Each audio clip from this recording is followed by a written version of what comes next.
ملک شام کا دوسرا سفر۔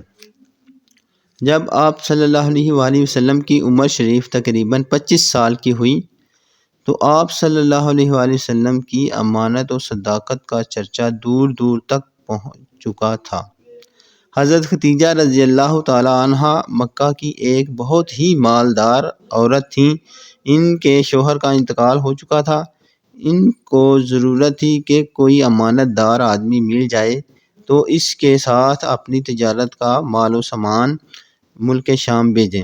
چنانچہ ان کی نظر انتخاب نے اس کام کے لیے حضور صلی اللہ علیہ وآلہ وسلم کو منتخب کیا اور کہلا بھیجا کہ آپ میرا مال تجارت لے کر ملک شام جائیں۔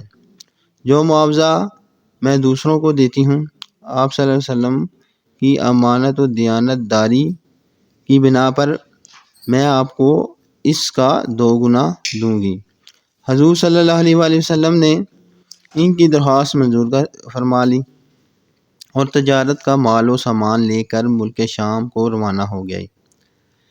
اس سفر میں حضرت خدیجہ رضی اللہ تعالیٰ عنہا نے اپنے ایک معتمد غلام میسرہ کو بھی آپ کے ساتھ روانہ کر دیا تاکہ وہ آپ کی خدمت کرتا رہے۔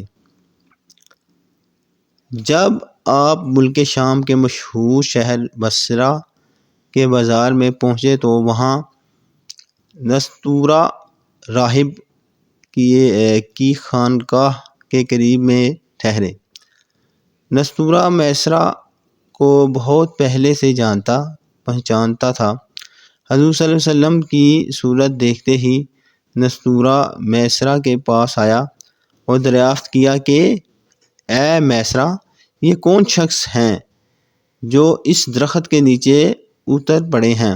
میسرہ نے جواب دیا کہ یہ مکہ کے رہنے والے ہیں اور خاندان بنو ہاشم کے چشم و چراغ ہیں۔ ان کا نام نامی محمد اور لقب امین ہے۔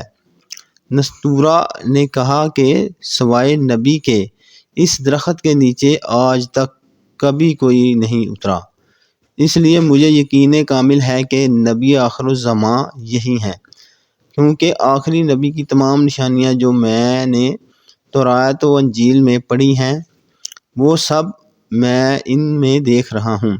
کاش میں اس وقت زندہ رہتا جب یہ اپنی نبوت کا اعلان کریں گے، تو میں ان کی بھرپور مدد کرتا اور پوری جانساری کے ساتھ ان کی خدمت گزاری میں اپنی تمام عمر گزار دیتا۔